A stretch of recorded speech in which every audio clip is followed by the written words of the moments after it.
Good morning and welcome to all of you here in the Vedanta Hall and to those joining us via Zoom, of which there aren't many so far. Welcome to our special lecture series, Dialogue with Death. Next slide, Fred. Through a monthly talk continuing right through to November, Pravrajika Sridharaprana, Senior Nun of Sri Shraddha Mother Ramakrishna Order, will guide us through the timeless teachings of the Katha Upanishad. Following her talk, we invite all of you here and those joining us via Zoom to participate in a question-answer discussion session. Through these 8 monthly talks, Sridharaprana will go to the heart of each of the Katha Upanishad's 6 chapters and what their various messages are for us today. We're recording these events and they'll be uploaded later to the Vedanta Society of New South Wales YouTube channel. Now we invite Sridharaprana to give the first talk in this series.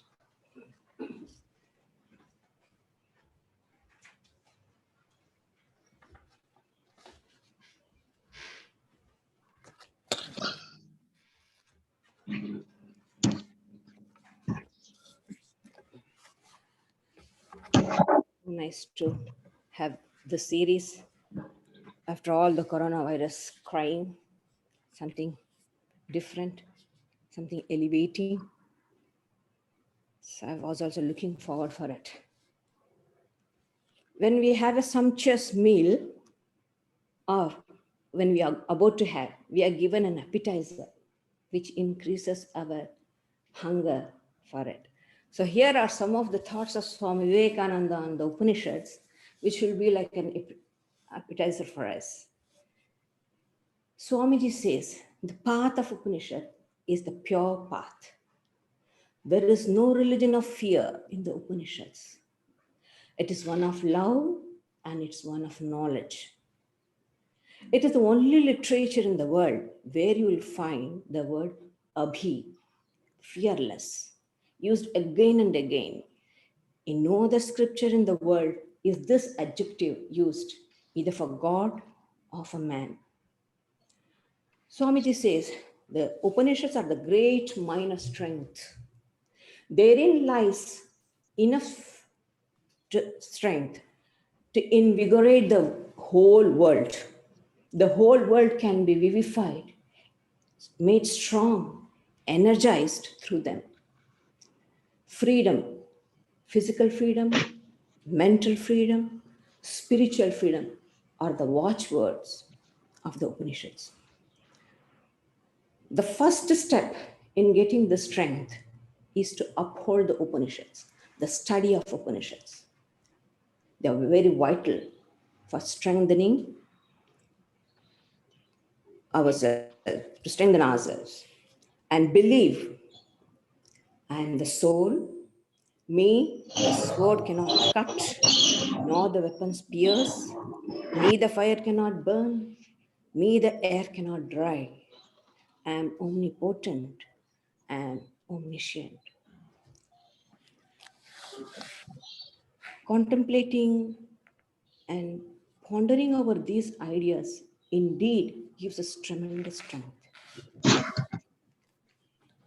The Hinduism has produced 6 systems of philosophies, and among them, Vedanta can be called as a crust jewel of philosophy. Why? Because of its balanced combination of reverence for the Vedas and for the reason of man. Always Upanishad upholds the Vedas. What has been told in Vedas, it upholds to it. At the same time, it respects the reason of man. So Shruti, the Upanishads, the Vedas are called Shruti, and reason is called as Yukti. Shruti and Yukti have to go together. A balanced combination. That is why the Vedanta is very important and surviving philosophy. This system of Vedanta is built primarily on what we call Prasthanatraya, the three fundamental works, which takes one to the final goals of our life. One is, we call it Shruti Prasthana. That is the Upanishads. First comes the Upanishads. They are the cardinal scriptures of Hinduism. All the successive teachings of the saints and sages, or any scripture, whatever it is, have to abide by this. If you find something different in them, you can easily ignore, because those teachings may not belong to the Vedas. They're subsidiary or secondary. So the primary, the fundamental, the cardinal scripture is the Upanishads first. And then there's this Nyaya Prasthana, that's Brahma Sutra. Aphorisms that systematize the philosophy of Upanishads. And the third is the third Prasthanatraya is Smriti Prasthana. That is the Bhagavad Gita. It has got a third place because it belongs to Smriti. But Lord himself, Sri Krishna, has taught it, and everything what he has taught is in the Upanishads. You can, especially this Katha Upanishad, you can see he has verbatim quoted the Upanishad in the Bhagavad Gita. So many of the shlokas of the Bhagavad Gita are the mantras taken from the Katha Upanishad. So he had studied it well, and he has used, which they are wonderful. So he has inculcated some of those mantras in the Bhagavad Gita. That shows the importance of the Katha Upanishad. And if there is anything in the Bhagavad Gita, a couple of verses might have been to the time when he was there, that we just can ignore it. But the main teachings of Bhagavad Gita is also the Upanishadic teaching. So these are some of the basic ideas of Upanishads I would like to treat. We don't go into detail. What do the Upanishads teach us? Upanishad deals with the reality of Brahman. One, the unsubstantiality of the phenomenal universe, Nashwaratva. Today it is there, tomorrow it is not. From the point of eternity, it's discussed. So first is the reality of Brahman. Second, it deals with unsubstantiality of the phenomenal universe, the ultimate oneness of the individual soul and the ultimate soul, Jiva, Brahma, Atmaikya. And it also teaches the unity of existence, non-duality of Godhead, and harmony of religions. It's a general ideas of what the Upanishads deals with. These treatises deal with subject matter called alaukika, means incomprehensible to our senses and sense-bound mind. Nevertheless, these teachings are not dogmatic, nor sectarian, or not speculative. Rather, they are mystical and universal, can be attained by anyone at any time, given the preparedness. That's the important thing. The Upanishads do not demand any blind obedience to the teacher or the scriptures. They encourage reasoning. That's the beauty of the Upanishads. They encourage reasoning to as far as it can lead. Then they teach us to take a reverential out. Take a leave, reverential leave from the reasoning. So the Upanishads, our great sages, they have fathomed what can be fathomed, and they have bowed down in reverence to that which cannot be fathomed. They try to explain to us as much as they can. They just reveal. That is why it's called as Darshana, Vedanta Darshana. This is a general introduction that I thought I should place before you. And a bit of Shankara's introduction to Katha Upanishad. Got it? Shankaracharya bows down to the great god of death and the teacher. Om Namo Bhagavate Vaivasvataya Nrityave Brahma Vidyacharya Nachiketa Secha. Salutations to the great god of death, Mrityu, the son of Vivaswan, that's god of sun god. His son is Yama, and who is the teacher of Brahma Vidya, supreme knowledge. And salutations to Nachiketa. We also extend our salutations to the great god Yama and the wonderful student Nachiketa. So Shankaracharya was almost in ecstasy seeing the character of Nachiketa, the type. So he bows down to the teacher and the taught. Shankara explains the Upanishad as the word Upanishad is derived from the root word sad. It has different meaning. One is loosening, and the other annihilation, complete removal, and third a movement. So first meaning loosening, second annihilation, third movement. These are the different meanings of word sad. Putting all this together, means that divine knowledge or wisdom which loosens the bonds of samsara, that is transmigratory existence of a being, and removes the ignorance, annihilates his ajnana or ignorance about our true nature, and leads us to Brahman, the ultimate Godhead, the absolute, God the absolute. So the word also means there's other, because there are two prefixes to this. That is upa and nish, both are there to the word sad. So it also means approaching an illumined teacher with a firm conviction that this knowledge is going to lead me to the supreme bliss. So with this conviction, if we are cynical about it, then there's no meaning in going. So with this faith, we go with all humility to a teacher, sit at his feet or her feet and learn this knowledge. Since the book also teaches the same, so in a secondary sense, even the book is called as Upanishad. Now we say, have you got an Upanishad text with you all? If I ask, so that means it's an Upanishad. The primary meaning of the Upanishad is a supreme knowledge, which liberates us from all limitations, which puts us in our true element, what we are truly. So this is the thing. Any authoritative Vedantic treatise deals with 4 indispensable factors. They are called as Anubandha Chatushtaya. These are, when we read any Upanishads, we go into this. This means very much. I'll put you in a very simple way, I'll tell you. One is the subject matter, Vishaya. What's the subject matter of the Upanishad?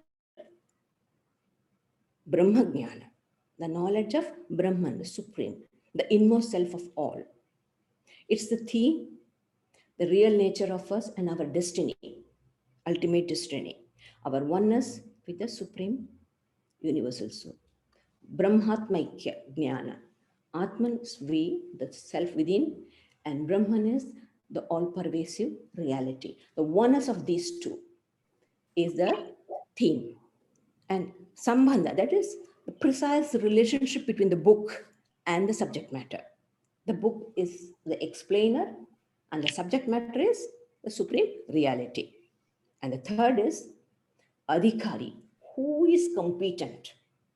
Who is the person competent for this knowledge? We have studied in this hall all this year. What are the competency? What are the things needed to have a competency for this knowledge? We have studied even a couple of years, I think 2019, I went through in detail all these things. But here, in a nutshell, there are 4 qualities, 4 virtues or the essential needs. That is, one is discernment, to discern what is right, what is wrong, what is eternal, what is ephemeral. This intelligence one must have, that is discernment, and of course detachment, and a group of 6 virtues like calmness of mind, withdrawal from the senses, our ability to withdraw ourselves and get into ourselves. This is called as Dhamma.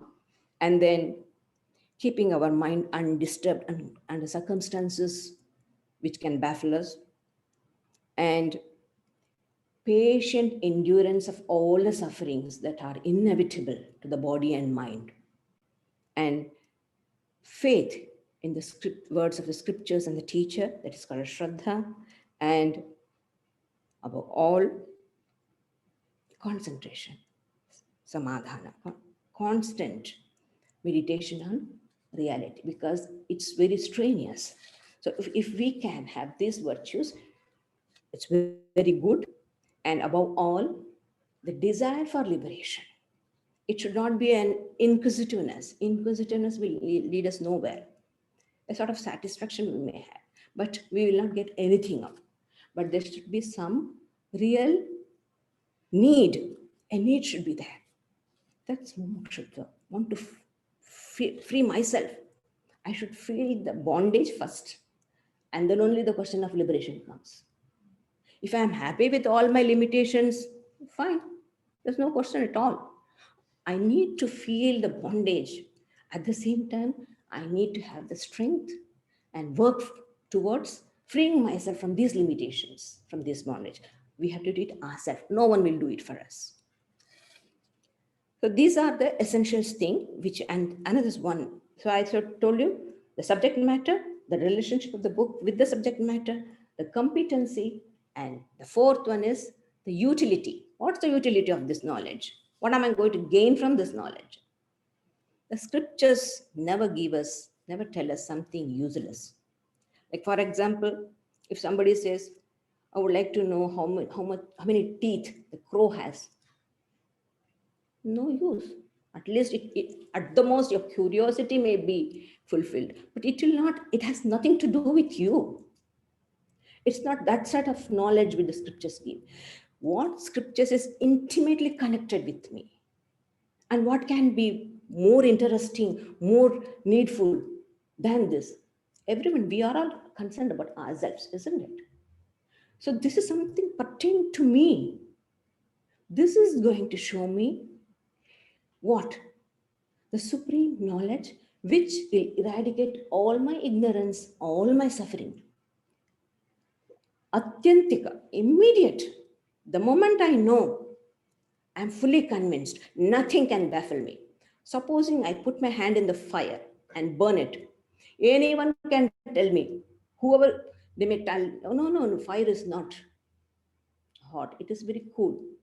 Nothing can, I'll never be convinced, because I know fire is hot, it will burn. So this is an experiential certainty.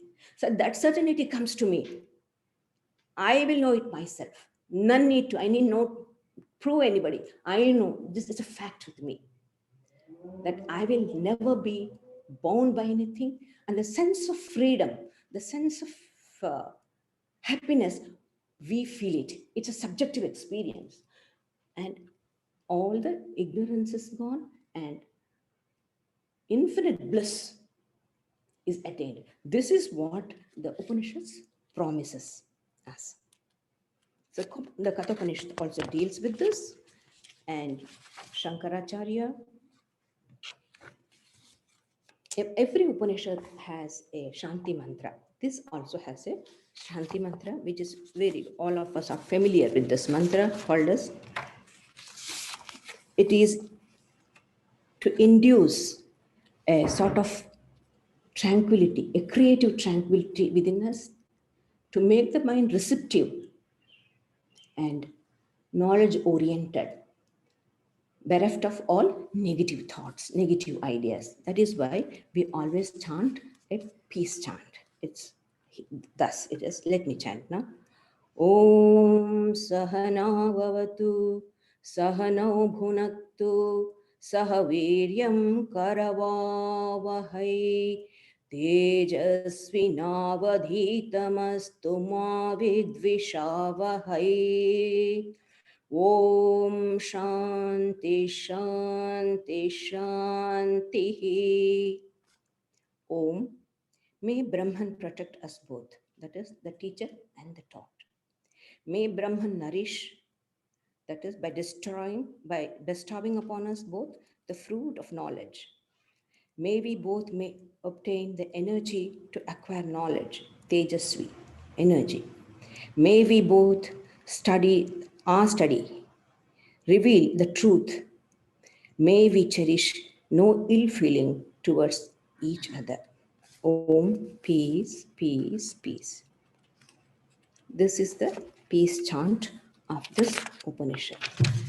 The Upanishad is trying to give us supreme knowledge, which is very subtle and very difficult to understand.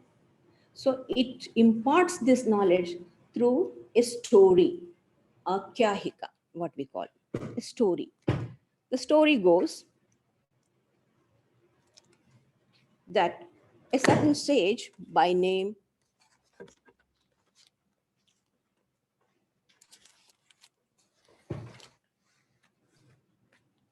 all right,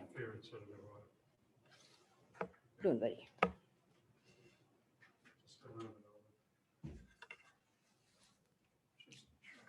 Oh, did I do anything?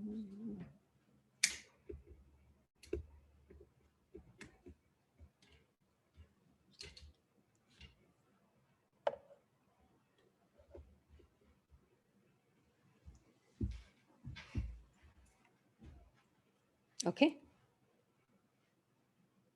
Okay. Yeah. I'll chant a few mantras. The Upanishadics, we call these Sanskrit verses mantras. And the Gita and other things, we call it shlokas. This is mantras. There are beautiful mantras. They have got their own vibration. So I would like to chant before every verse, but if the time doesn't allow, I'll skip. I'll just give the summary of it. Ushan Havai Vajashrabasa Sarva Veda Samdadau Tasya Nachiketa Nama Putra Asa. Very simple. There was a certain sage called as Vajashrabasa. Sages are not, needn't have to be monks. Sages can be even grihasthas, householders. So Vajashrabasa. Vaj means food. Shrava means fame. That is a person, a family famed for the distribution of charity of food. This family was famous for giving food, charity of food. So in that family was born Vajashravasa. His other name is Uddalaka Aruni. And he, with the idea of reaching heaven, with the desire, he is doing some karma, some action with the motive of going to heaven. That is, this is desire oriented action.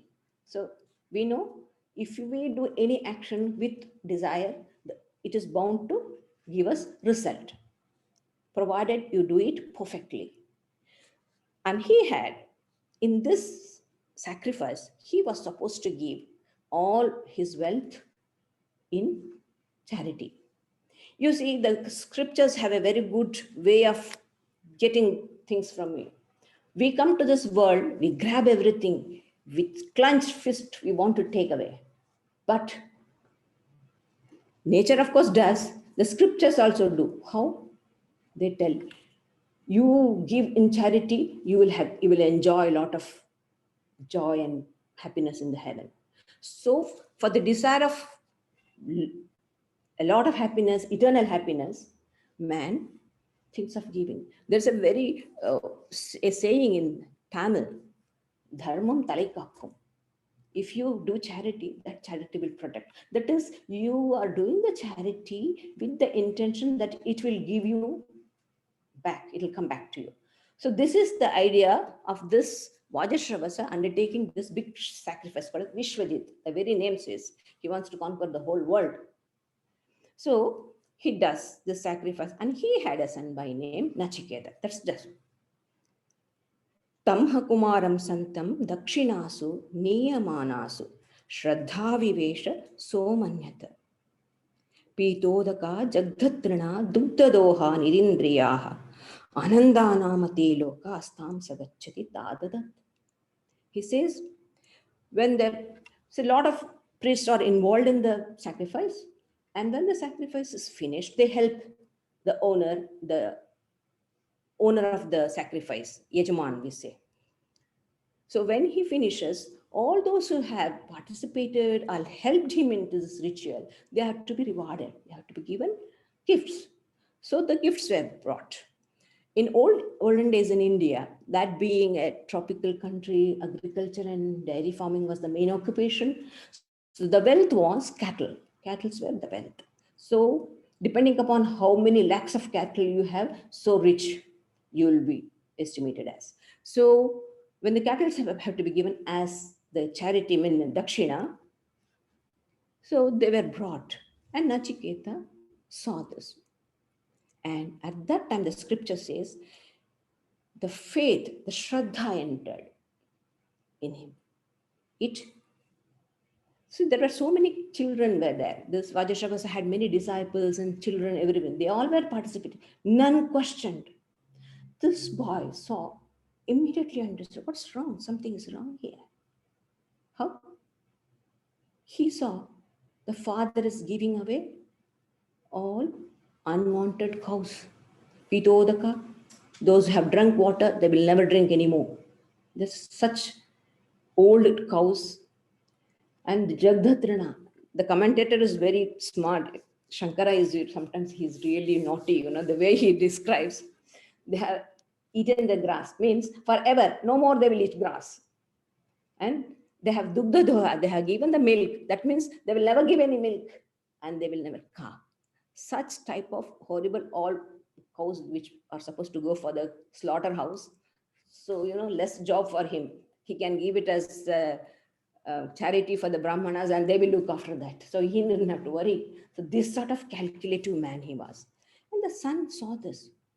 My father is giving away this sort of things as charity. Certainly, a giver of this type of gifts will never go he will never get the desired result. Rather, he will go to a realm which is full of darkness and ananda, joyless world. So he, being a very good son, having faith in himself, he thought, well, my father has all this wealth. I also am a part of that, because a son is also a wealth, because he is the one who is looking after ultimately the father. So he is also like a wealth. So if he can give me, so that might do lessen my father's sorrow in the future world. So thinking that, he goes to the father and he said, Saho vacha pitaram tata kasmai mam dasyati dvitiyam tritiyam tam hovacha mrityave tvam dadamiti. He says, the little boy, he goes, Father, whom are you going to give me? The father thinks, what sort of a child is this? Children, sometimes when they speak like old people, you just don't like. Children don't have childhood at all, we feel. So this was something like that. This boy, instead of keeping quiet and just looking, he's coming and just interrupting the father and asking, Father, whom are you going to give? Wants to know to whom father is going to go, to which Brahmana is going to give, so that he can go and stand there with him. So he's asking, first he asked, the father ignored. And then second time he asked, the father got a bit irritated. Third time when the boy repeated it, he lost his temper. Unto death I'm going to give you. Whoa. He said this. Those were the days where words were taken seriously. Not like today. We just say, oh, Mataji, I will come and surely you will see me next week. No address of that person at all. So we mean nothing about it. But those days, people cared. You can have, remember that was why in the Ramayana so much happened. He says, no, what's that shloka he says? I forgot. You know, pran jai par vachan na jai. Even if my life goes, but I will not go against my words. This is the ideal that we had in the ancient time. So Nachiketa took it serious. And he went to a corner and said, why did my father say this? I am a good child. I am first among many, and I stand second among others, but I am never the least. I am never the worst. So what does it mean? The first, the good ones, the top one, they are ones who, before the teacher say, they anticipate what's the needs of the teacher, what the teacher wants me to do, and they fulfill it. These are the very good students who stand topmost. There are other students, the mediocre, when told, they perform it. So they are the medium. The third ones, the useless ones, even you say 100 times, they will never do. So Nachiketa is not of that type. So he thinks, and what does my father expect me to do in the house of Yama? Anyway, this man, once he uttered that, then he started lamenting. Oh, what did I say? He knows his son is not an ordinary person. He is dedicated to truth. The Shraddha, he had great Shraddha. It is this, Shraddha is the basic or the mother of all virtues. This is a very great word. He knew that his son was endowed with it. Shraddha is the intuitive belief in the existence of reality underlying the whole universe. And this Shraddha also means faith in the teacher's words, faith in the scriptures. And it is the basic virtue from which all other virtues proceed, like humility, sincerity, earnestness, single mindedness, reverence, unwavering determination in search of truth at all cost, even risking one's own life. So this is the great Shraddha which Nachiketa had. Swamiji was very fond of this Nachiketa's Shraddha. He always wanted his countrymen to be endowed with this Shraddha. There's a very nice incident in Swamiji's life. When Swamiji came from America, he was living in, he was kept in a mansion or in a big building because he had a lot of foreign devotees with him and all that. So the youths of Calcutta, they went, and one among them was Swami Shuddhananda. He went there to meet Swamiji, and they all said, because they were very fond of Swamiji, they were trying to imbibe his spirit. And Swamiji said, do you all know Upanishad, Katha Upanishad? Then poor thing, they didn't know it. They knew, but then not verbatim, they couldn't chant. So Swamiji said, by heart it, make it, contemplate on the Shraddha, the faith, the conviction which Nachiketa had.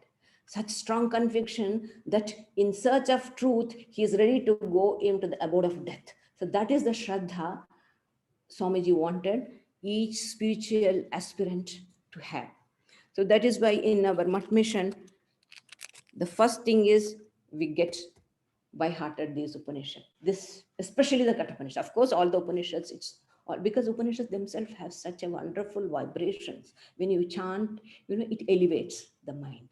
So that's a very good thing. So this Shraddha, because he knew father, he knew what the element of his son was. So he knew that he will follow in toto. He'll take my word. So he didn't want. He said, my child, I did it. Out of anger, I spoke. I don't mean, no father wants to send his son to the abode of death. No, you don't have to go. Then he says, Anupashya yatha purve, pratipashya tatha pare. See to the people who were the predecessors of our ancient times, how they were. They were dedicated to truth. And even in your own time, people are dedicated to truth. Nothing comes out of falsehood. This falsehood was, that's what he was doing, but he didn't want to point out to the father and say, you're doing wrong. That's the Another aspect of Shraddha. One who has Shraddha will not look down upon someone when they do the mistake. So very tactfully, he has to tell, Father, what you did is not correct. But a father shouldn't show. It's not a right etiquette. But at the same time, father is doing a mistake. So the son says, nothing comes out of falsehood, Dad. Allow me, please abide by your word and allow me to go to the abode of death. So the story goes that he comes to the abode of death. And sometimes, even in divinities, gods are not there. They are out of station. So the god of death had gone out. He wasn't there at home in Nachiketa. Because he knows nobody dares to come to his abode. They are literally to be dragged. No one comes voluntarily to the abode of death. But here someone has come by himself. So when he came, because Yama was not there, and Nachiketa was so particular, he will not even sip of water without the consent of the owner of the family. When he has come to the abode of death, the master of that abode is Yama, and he is not there. So even drinking a sip of water is stealing. So he is very particular. So he sat without food and drink 3 days, 3 nights. Just imagine the strength of the boy. So when he was there, the Yama was, and after 3 days, Yama came. And the Yama's relatives, friends, and all said, oh, like a fire, a Brahmin has come. And you weren't there. 3 days he has fasted. They say, verily, like a fire, a Brahmin guest enters the house. The householder pacifies him by giving water and seed. Bring him water. Oh, Vivaswati, take water and pacify this boy. He has got the strength of the purity, brahmacharya. The strength of brahmacharya is there that gives an aura around him. So he's a wonderful. So we have not honored the guest. So come on, be quick, go. So Yama comes to him, and seeing Nachiketa, he understood this is a harmless guest. He will never curse me. But still, because of the lapse of what he had done, so he says, Yama tells him, Tisro ratri edavatsir grihe me anashnan brahman atitir namasyah. Namaste astu brahman swasti me astu. Tasmat pratitrin varan vreneshwar. O Brahman, salutations to you. The god of death is bowing down to this little boy. You have that picture?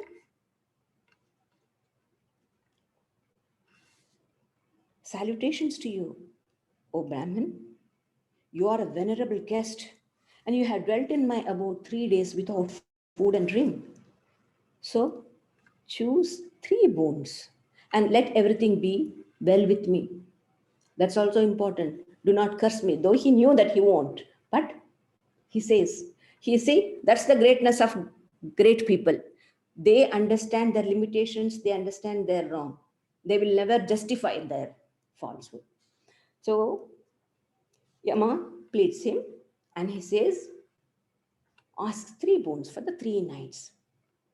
And this boy is such an intelligent boy. There is a gradation, hierarchy in his extracting the boon.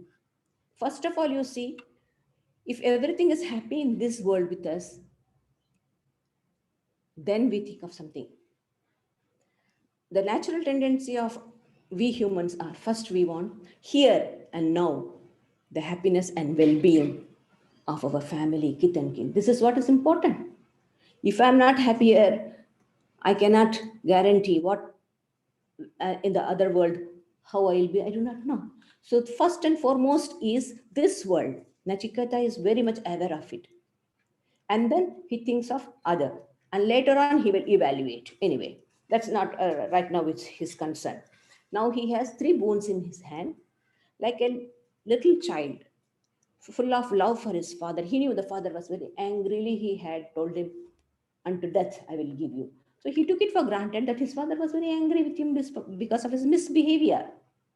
So he says, Shanta Sankalpa Sumanaya Thasyad Vita Manyur Gautama Mabhimutyo Tvatprasishta Mabhivade Pratita Etatrayanam Prathamam Vrine. O death, may my father be calm, cheerful, free from anger towards me, because he has taken for granted that father was very angry with me. That's why he has sent me. And may he recognize me and greet me when I shall return from you. Because now Nachiketa knows very well that Yama will send him back. Usually people who go to the abode of death don't come. But he is very smart boy. He knows that Nachiketa, that god of death will send him back. So when I go back to you, and generally, we get frightened if a dead person, if he comes back, then we will all run away from this place because we can't recognize. We may think it's a ghost has come. So let my father recognize me. Let him be happy as he was before. And this I choose as the first boon. Just like any human being, any child can think, Nachiketa thinks in the same manner. The boon was immediately granted. Yama says, no problem. Through my grace, your father, Uddalaka, will recognize you and again be very loving and gracious as he was before. After having seen you freed from the jaws of death, Yatha purastad bhavita pratita audalaki raruni mat prasishta sukham ratri shaita vita manyu. He won't be angry with you. Tvam dadrishivan mrityu mukhat. When you are freed from the jaws of death, when he sees you, he'll be very happy. And by my grace, he will have a peaceful, sound sleep. So this is, any child can ask. It's natural for any son to ask for the good and well-being of the family. So this is granted. The second boon. Now, Nachiketa was wondering, his father was doing all this big sacrifice and why? So this desire to go for heaven is there in all the religions. Every religion has these ideas. Some sort of concept of heaven is there.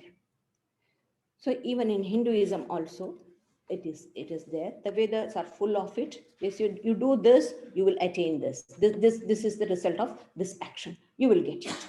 This is the concept of heaven. But any thinking mind will not be happy with it. We will see how Nachiketa does. Now Nachiketa is saying, because he has got a second boon, he can ask for it. The second boon he is asked, it also comes in hierarchy. The first is this world. The next is life after. The life after heaven. So the concept of heaven was agitating Nachiketa. Why do people do this? And we have no clue of heaven. Where heaven, no one knows us. Only we know it through the scriptures. Scriptures are the only proof. Scripture says, so he has heard it.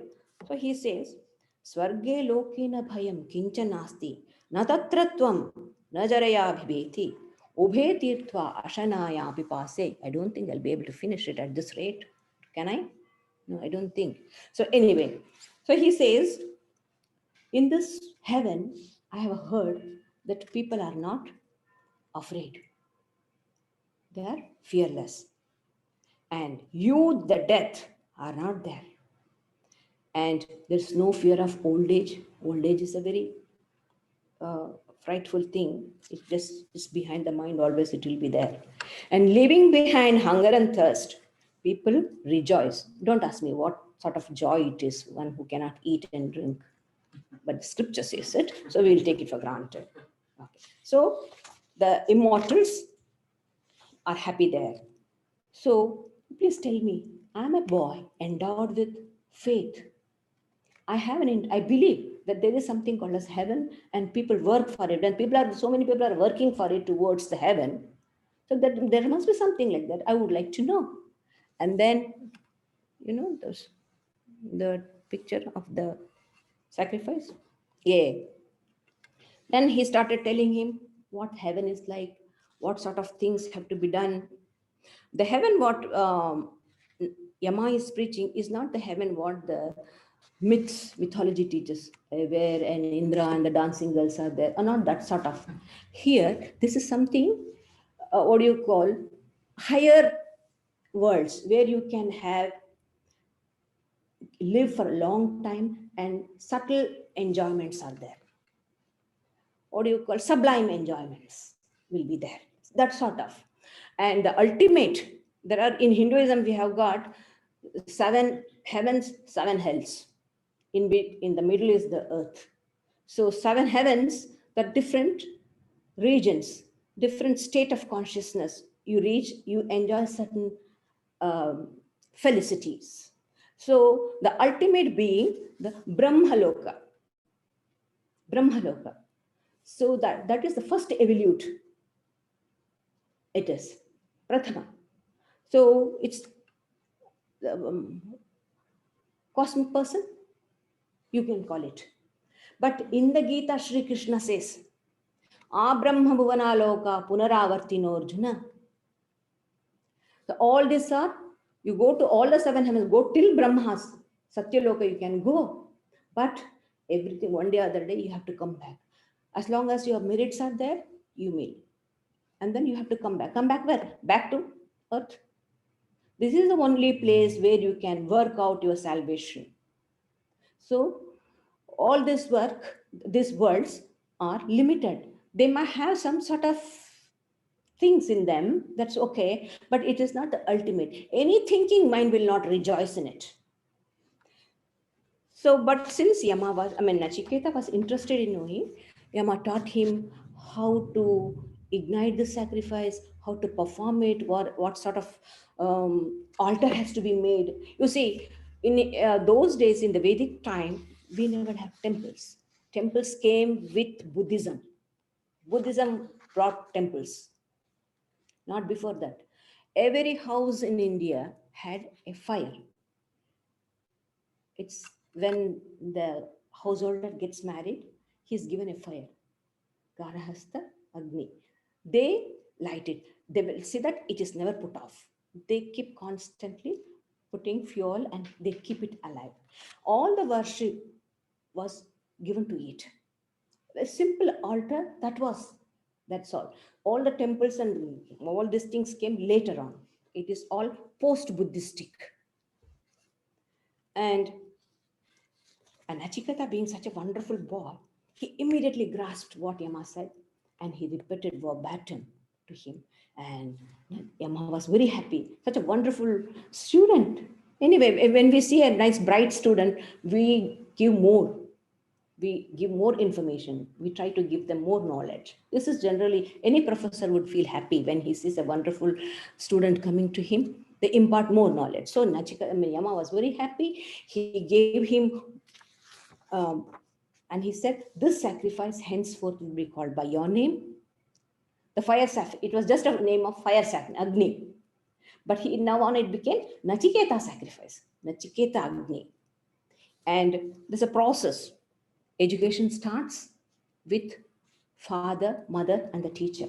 The mother, when a child is in the womb of the mother, its education starts from there. What the mother thinks, what the mother reads, all this will go into the education of the child in the womb. Then the child drinks the milk of the mother, it gets nourishment, all her qualities, it gets. So that's a big responsibility of mothers to impart good thoughts, good vibrations to the children. Then the child learns from the father, then from the teacher. This process of education goes and culminates with the guru. So all this, and this Nachiketa sacrifice who has done thrice will attain supreme bliss in the Brahmaloka. This is what Yama, I'm just running away quickly. I'm trying to finish it because we don't have much time.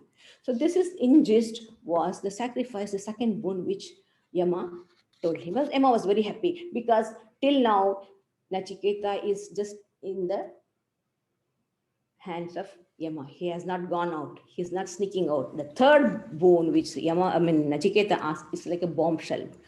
He never expected this from this boy. And now The boy says, Nachiketa says, Yama says, so I have given you the 2 bones, now ask me third. Because he was feeling uneasy, because you're bound by your womb, your promise that he is going to give 3. So he has given extra bone being that this sacrifice will be henceforth called by Nachiketa's name, and he gives him a wonderful garland. Just takes those days, the kings were like that.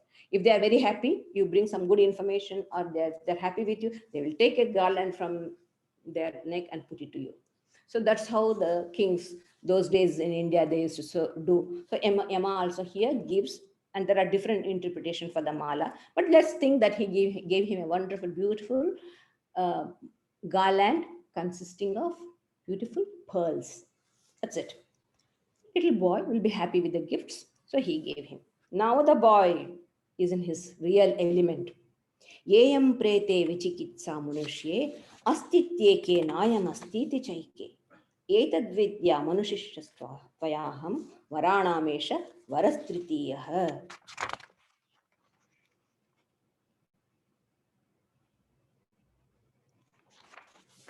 So I have heard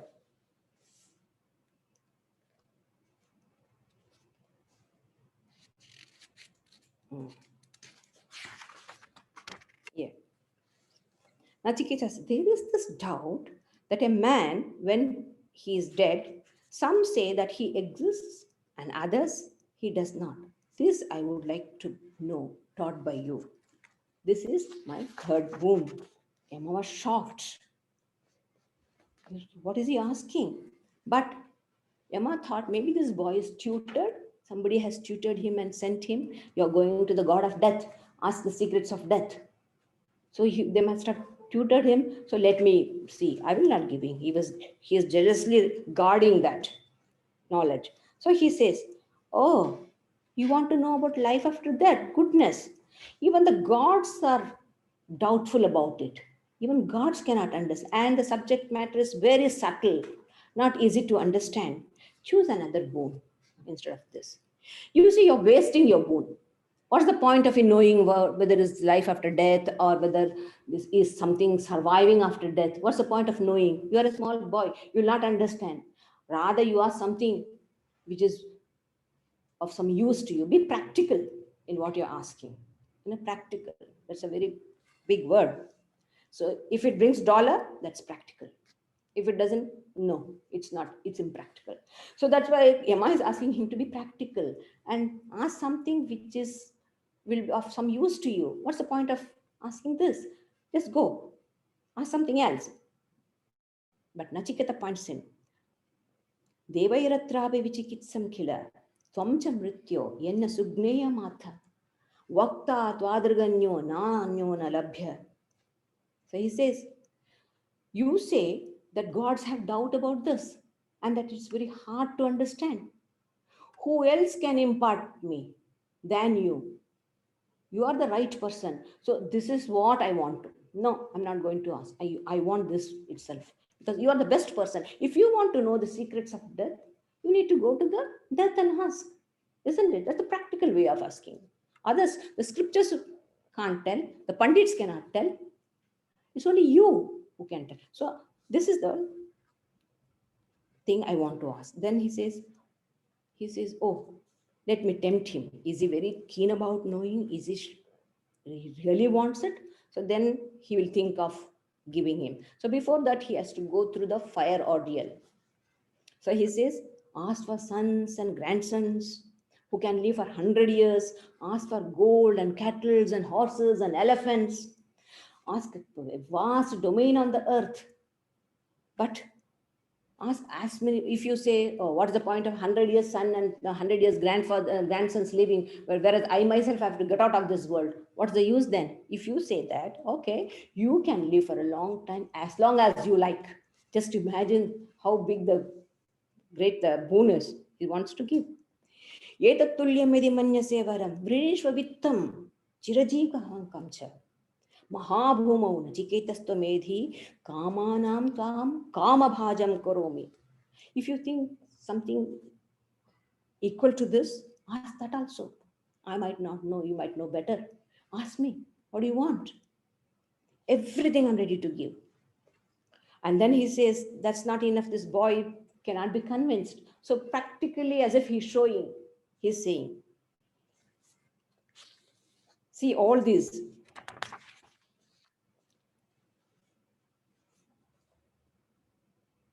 ये ये कामा दुर्लभा मर्त्यलोके सर्वान् कामान् चन्दत प्रार्थयस्व इमा Rama सरथा सुतूर्याः.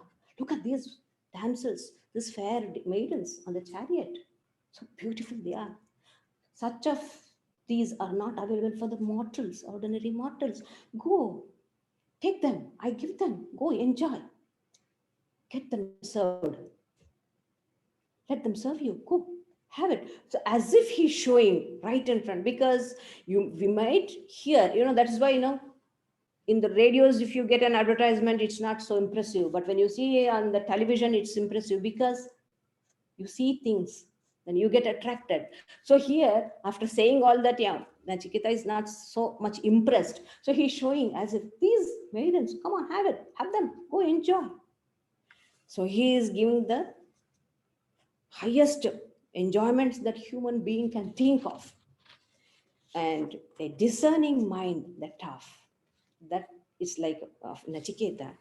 He says, Shvabhavamartyasya yadantakaitat sarvendriyanam jarayanti tejah api sarvam jeevitam alpameva tavaiva vahastava nritya gite. O death, these endure only till tomorrow. Shvabhava. Tomorrow, I don't think whether they will be there or not. Furthermore, they exhaust the vigor of the sense organs. Even the longest life is short indeed. Keep your horses and dances and songs with yourself. I don't want them. Look at the mind of Nachiketa. So penetrating intelligence. We sing for Swamiji. Anitya drishyeshu vivichya nityam. Swamiji can just tear the veil of unreality and see the truth within. So that is the Viveka Ananda. Viveka means discrimination, discernment, the ability of the intelligence to tear the veil of name and form and peep into the reality. This is the intelligence which is required, which we need to cultivate. Surely, contemplation, meditation, and reasoning in these lines will give that intelligence. It's like how, when you want to sharpen the knife, what we do, we just rub it against a surface of stone and make it sharp. So these scriptural teachings, these thoughts, these contemplation will make our intelligence sharp enough to cut the crust and peep into the reality. So this is the type of mind Nachiketa had, which the Shraddha brought. It is the Shraddha which brings this type of intelligence, medha. And he says, Shwabhava. They say in Sanskrit for banyan tree, Ashwatha means that which does not stay tomorrow. And a Ashwatha tree lives for 1,000 years. That means the concept of time you can understand. Compared to eternities, 1,000 years, a trillion years also is nothing, because they are all in time. And time, there's an end for time. So he says, and not only that, continuous of enjoyment, indulgence in the senses will wear out their strength. It doesn't have nothing. Like a hag, we will remain in the end. So a certain amount of enjoyments, that's fine. No one is asking us to be a killjoy. No. But we need to put a break and try to know our limits. This is what the scripture tells us.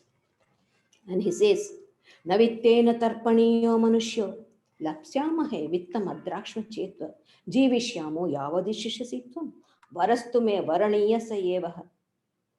Moreover, wealth can never make me happy. Man, we are not happy always. Even our great, the richest lady, the other day she was telling in the TV, I just smiled. Wealth doesn't bring happiness. What a great discovery, revelation she had. So wealth doesn't bring always happiness. And moreover, Since I have beheld you, look at the practicalness of this boy. Since I have beheld you, I shall certainly obtain wealth because I have come in contact with a God. God will really, a Deva will really give me wealth, no problem. And as long as you are in the office, I will live. You know me very well, so you will not take me. So I can live for a long time. But I don't want to spend my bone for the cheap things as wealth and longevity, mortality. No, I want that bone. And he says, Ajiryatam amritanam upetya jiryan martya kvadastha prajanan abhidhyayan varnaratri pramada natidirge jivite koramet. Who among the and decaying mortals here below, having approached a god, the immortals, can ask for these stupid, foolish things? When I can get better things, why should I ask for this? So, O death, this is the final, this is the scripture is telling us. Yasmin idam vichikitsanti mrityo yat samparaye bruhinastat yoyam varo ghodamam anupravishto nanyam tasma nachiketa prinite. So, tell me, O death, of that great hereafter.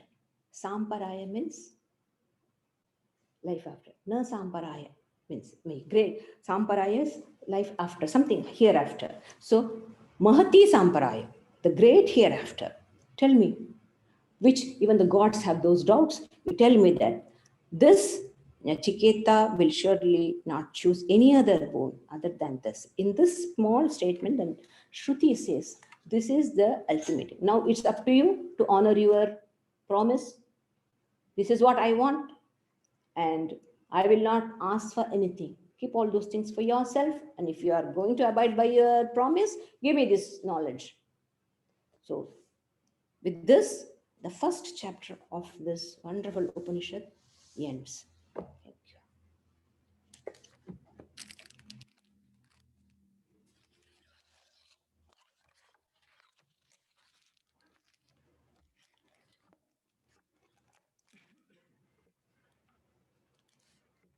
Thank you.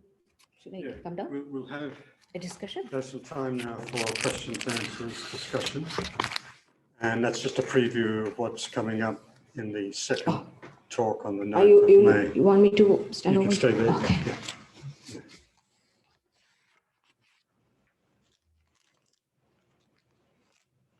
Any questions?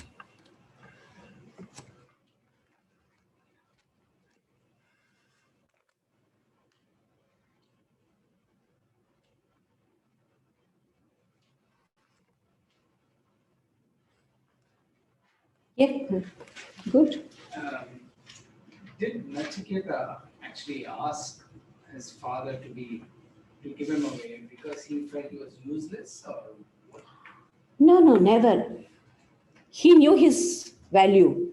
He thought he's a very good asset of his father so that he can make up the loss. You see, the child saw the father is doing something which will not give him the right result because literally the father was trying to cheating the gods. You are supposed to give the good things, but here he was getting rid of the useless things. Well, I have to give something, I'm giving. The Brahmin should be happy with this, what I'm giving. So this was an arrogant idea the father had. He understood this father has taken trouble of doing all this, but in the end, he will not attain what he desired for. So to make up the loss, the boy came forward. Because after all, the son is there to save the father. Putra means that. The putra is a son who saves the father from a particular hell called as Puta something. Put something. That's why he's called a putra.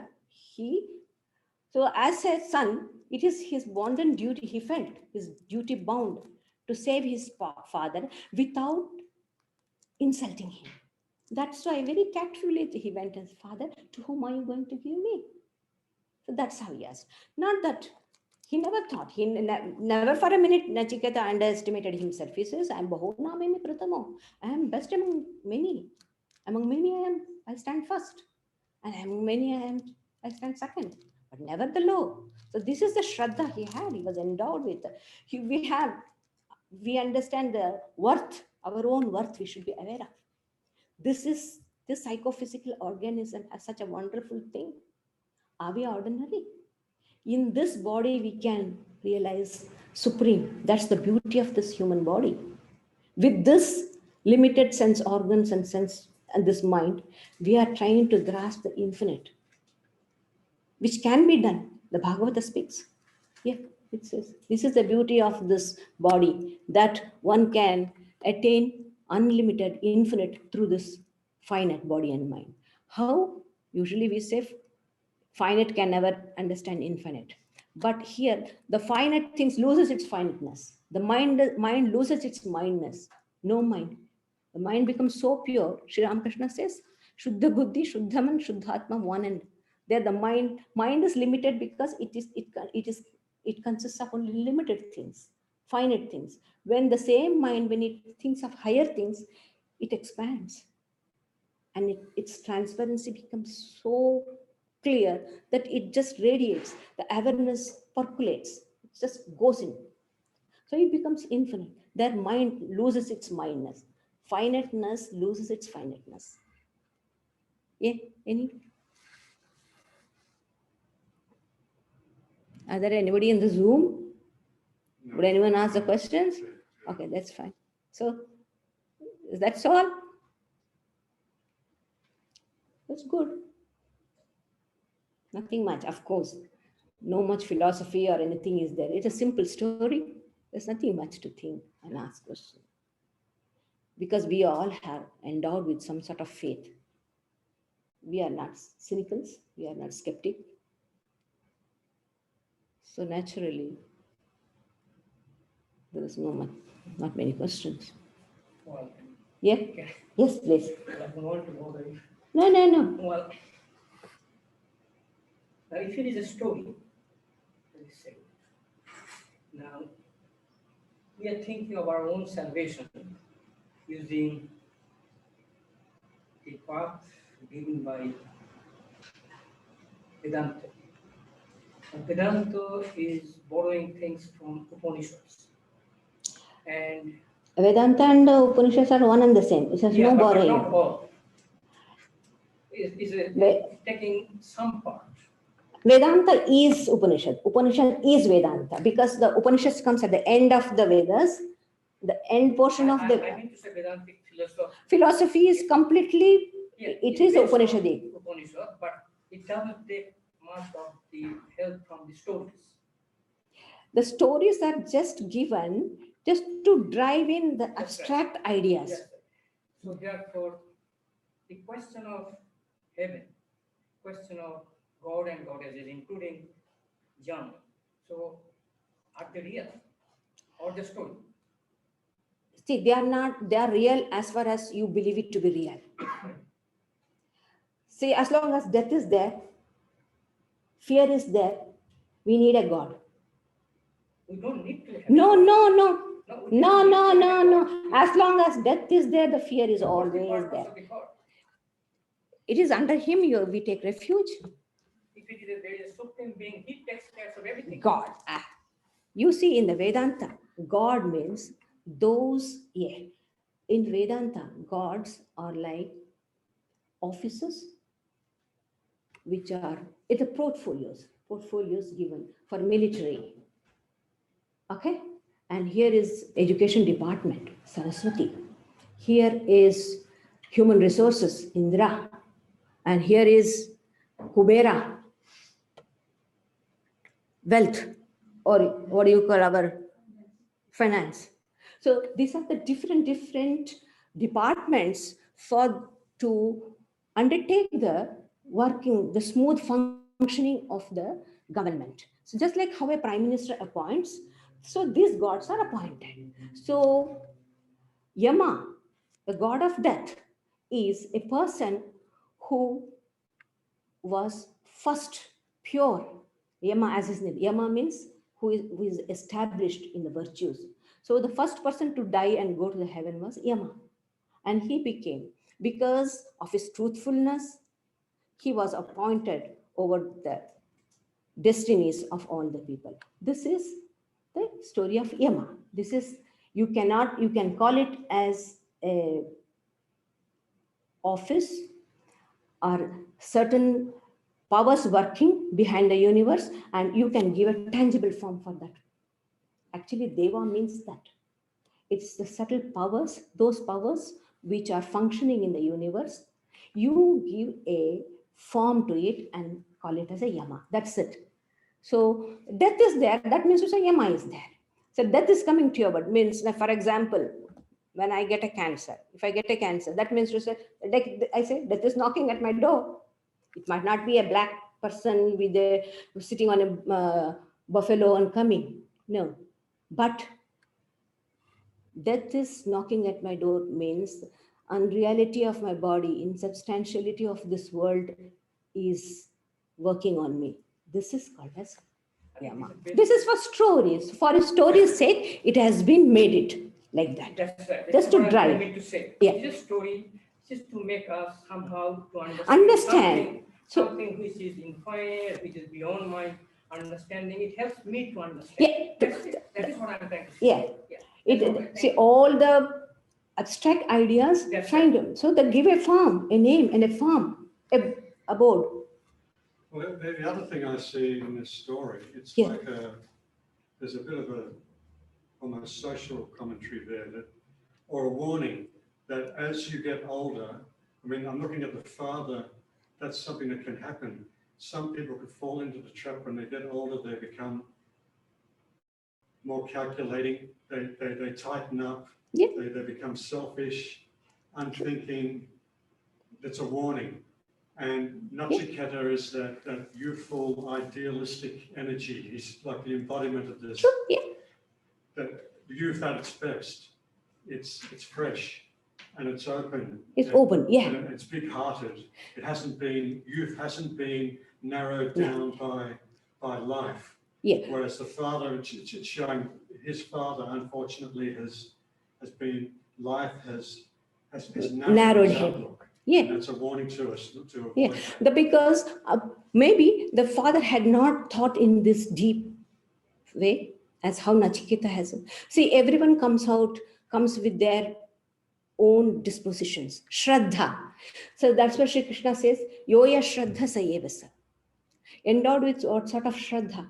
So maybe the Nachiketa's father, just because he's a father, you cannot say that he's an evolved person. Maybe for the first time he might have got the human body, but Nachiketa must have gone through lives after lives and understood everything, what the enjoyments of the world is, what the enjoyments of the world hereafter is, that he must have evaluated its worth.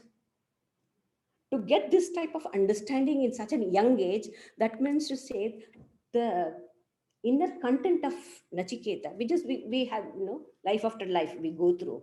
So at that time, once for all, it doesn't come. Renunciation doesn't come. A father may have 4 children, but all the 4 are not endowed. You have the gospel of Sri Ramakrishna, a young boy by name Dvija. He used to go to Sri Ramakrishna and his father comes and complains. Sri Ramakrishna says, well, you have got so many other sons. Why don't they think in these lines? Why only he thinks? That is the samskaras. He has brought up in this life, good samskaras have been activated. So he could immediately understand. So that doesn't come just all of a sudden like this. No. This process of evolution must have started a long back. Life after life. Buddha says before he could become Buddha, 500 lives he had gone through. 500 lives he had worked out to become Buddha. So that means to say every life is one step. We live in eternities, we don't have to worry. But when we know, when we have got it, let's make best use of it. That's what is the Upanishads are trying. Genuine doubts, we will clear it. The doubts which doesn't help in any way, just ignore, just focus. That is why the subject matter is given. Why do the Upanishads deal with the subject matter? So that you will know where you have got to focus. There will be many unnecessary things just to make it spicy, good, nice. Some things you may add and minus, that's okay. But you need to know what is you're focusing at. This is what the Upanishad is trying to tell us. So to focus, that's why Upanishad, this is the subject matter. Don't deviate, don't spend your energy in other things, unnecessary things. Dive deep into that subject matter, which is the unity of the individual and the supreme self.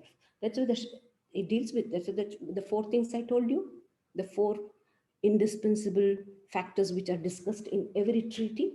So this is a subject matter. Why do they do that? So that to get our mind focused on the subject matter.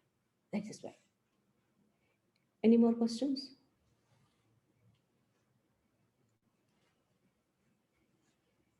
Well, the time is too short for a full chapter. Thank you.